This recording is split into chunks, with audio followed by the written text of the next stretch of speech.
காந்தி தன்னுடைய பதவியை ராஜினாமா செய்துவிட்டு திருவண்ணாமலைக்கு நடந்தே சென்று யாசகம் எடுக்க செல்லுங்கள் என அரக்கோணத்தில் சட்டமன்ற உறுப்பினர் ரவி பேசியுள்ளது தற்போது பரபரப்பை ஏற்படுத்தியுள்ளது. ராணிப்பேட்டை மாவட்டம் அரக்கோணம் பகுதியில் நீண்ட நாட்களாக மழைநீர் மற்றும் ரயில் நிலையத்தில் பயன்படுத்தப்படும் தண்ணீர் இரட்டை கண்பாலத்தில் தேங்கி கிடக்கும் தண்ணீரால் வாகன ஓட்டிகள் மற்றும் பொதுமக்கள் கடுமையாக அவதியடைந்து வருவதை கண்டித்தும் அரக்கோணம் நகரத்தில் பல்வேறு சாலைகள் சேதமடைந்து குண்டும் குழியுமாக காட்சியளித்து வரும் நிலையில் இதனை சீரமைக்காத அரசை கண்டித்தும் அதிமுக சார்பில் மாபெரும் கண்டன ஆர்ப்பாட்டம் நடைபெற்றது. அதிமுக சட்டமன்ற உறுப்பினரும் மாவட்ட கழக செயலாளருமான சு. ரவி தலைமையில் நடைபெற்ற இந்த ஆர்ப்பாட்டத்தில் தமிழக அரசு மற்றும் ரயில்வே நிர்வாகத்தை கண்டித்து கண்டன கோஷங்களை எழுப்பினர். அதனைத் தொடர்ந்து செய்தியாளர்களுக்கு பேட்டியளித்த அரக்கோணம் சட்டமன்ற உறுப்பினர் ரவி, கைத்தறி மற்றும் துணிநூல்துறை அமைச்சர் காந்தி தன்னுடைய அமைச்சர் பதவியை ராஜினாமா செய்துவிட்டு திருவண்ணாமலைக்கு நடந்தே சென்று அங்குள்ள நெடுஞ்சாலைத்துறை அமைச்சர் வேலுவிடம் யாசகம் எடுக்க சொல்லுங்கள் என காட்டமாக பேசியது தற்போது பரபரப்பை ஏற்படுத்தியுள்ளது.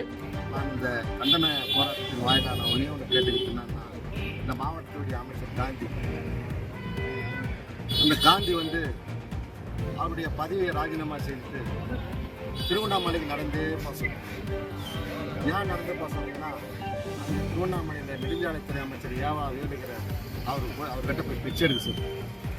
எங்கள் மாவட்டத்துக்கு ஏன்டா நீங்கள் 150 கோடி கொடுத்துருக்கீங்க, 36 கோடி கொடுத்துருக்கீங்க, எங்கள் மாவட்ட மக்கள்லாம் சாலை விபத்து சாகணுமா, உயிரிழப்பு வரணுமா, அதை போய் கேட்டு அப்படி முடியணும்னு சொன்னால் இந்த காந்திய ராஜினாமா செஞ்சு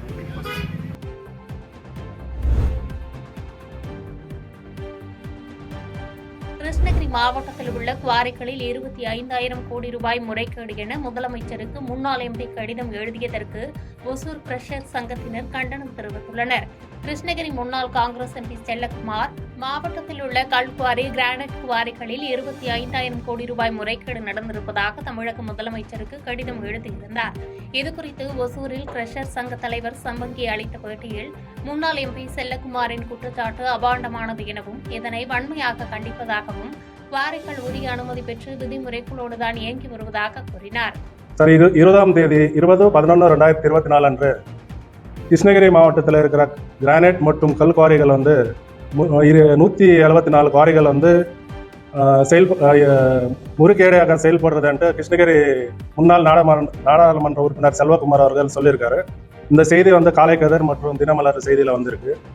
இது எல்லா கிருஷ்ணகிரி மாவட்டத்தில் அரசு அனுமதியின்றி இன்னைக்கு நடைபெற்று கொண்டிருக்கும் கல் குவாரிகள், கிரானைட் குவாரிகள் 37, கல் குவாரி 67 சாதாரண கல் குவாரிகள் இன்னைக்கு அரசு அனுமதியோட நடைபெற்று கொண்டிருக்கிறது. இன்னைக்கு இது செல்வகுமார் அவர் 25,000 கோடி ஊழல் நடந்திருக்குன்ட்டு நேற்று அந்த பத்திரிகையில் சொல்லியிருக்காரு. இது எப்படி எல்லா ஒரு குவாரி கவர்மெண்ட் நாம்ஸோட நாங்கள் லீஸ் எடுத்து அதோட அனுமதி பெற்றதா எல்லா நீங்கள் பொல்யூஷன் ஆகட்டும், நம்ம மைனிங் பிளான் எல்லா அனுமதி பெற்று இன்னைக்கு குவாரி செஞ்சுட்டு இருக்கிறோம். இவர் மொத்தமாக 25,000 கோடி ஒரு அபாண்டமான ஒரு பொய் சொல்றாரு இவர்.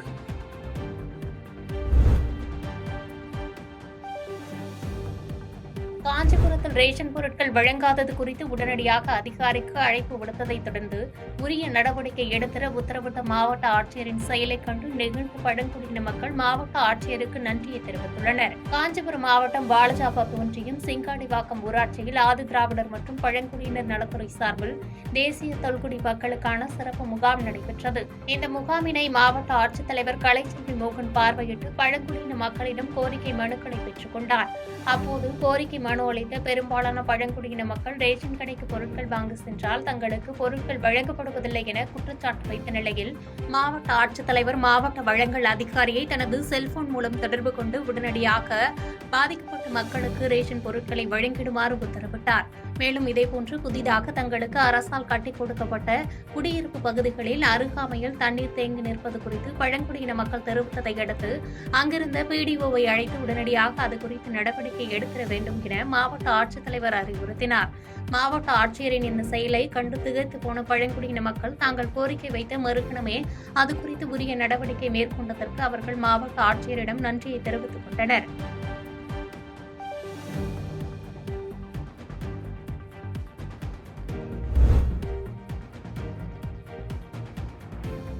மதுரையில் சாலை விபத்தில் உயிரிழந்த தமிழக வெற்றிக் கழகத்தின் நிர்வாகி உடலை பார்த்து அக்கட்சியின் பொதுச் செயலாளர் என் ஆனந்த் கண்ணீர் விட்டு அழுதார். தமிழக வெற்றிக் கழகத்தின் மதுரை தெற்கு மாவட்ட மாணவர் அணி தலைவர் UPM ஆனந்த் சாலை விபத்தில் உயிரிழந்துள்ளார். இதனையடுத்து மதுரை பொன்மேனி ராஜீவ் நகரில் அஞ்சலிக்காக வைக்கப்பட்ட அவரின் உடலுக்கு தமிழக வெற்றிக் கழகத்தின் பொதுச் செயலாளர் என் ஆனந்த் மாலை அணிவித்து மரியாதை செலுத்தினார். மேலும் UPM ஆனந்தின் பெற்றோர்களை சந்தித்து ஆறுதல் கூறிய என் ஆனந்த் UPM ஆனந்த் உடலை பார்த்து கண்ணீர் விட்டு அழுதார். பின்னர் செய்தியாளர்களை சந்தித்த ஆனந்தின் உயிரிழப்பு தமிழக வெற்றிக் கழகத்திற்கு பேரிழப்பு என்றும் தமிழக வெற்றிக் கழகத்தின் சார்பில் அவரது குடும்பத்திற்கு ஆழ்ந்த இரங்கலை தெரிவித்துக் கொள்வதாக கூறினார். சகோதரர் UPM அவருடைய மறைவு எங்களுடைய தமிழக வெற்றி கழகத்தின் அவருடைய குடும்பத்தாருக்கு தமிழக வெற்றி கழகம் சார்பாக ஆழ்ந்த இரங்கலை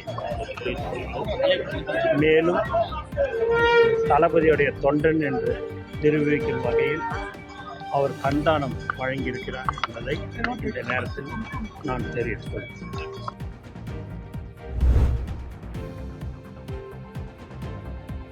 திருமுருகன்பூண்டியில் தொழில் வளம் பங்களிப்போர் அமைப்பு மற்றும் மனிதவள மேலாளர்கள் மாநாடு நடைபெற்றது.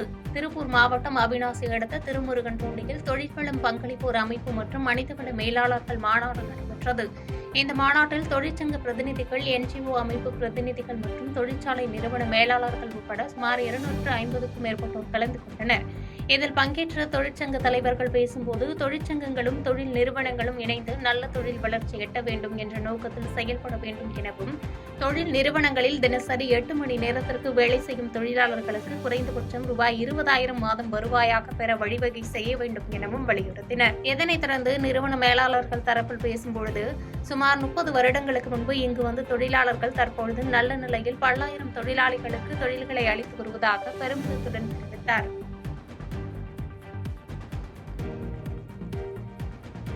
பாதகம் செய்பவரை கண்டால் நாம் பயங்கொள்ளலாகாது பாப்பா, மோதி மிதித்து விடு பாப்பா, அவர் முகத்தில் உமிழ்ந்து விடு பாப்பா. அண்மை செய்திகளை உடனுக்குடன் தெரிந்து கொள்ள இணைந்திருங்கள் இயம்நாடு தொலைக்காட்சியுடன்.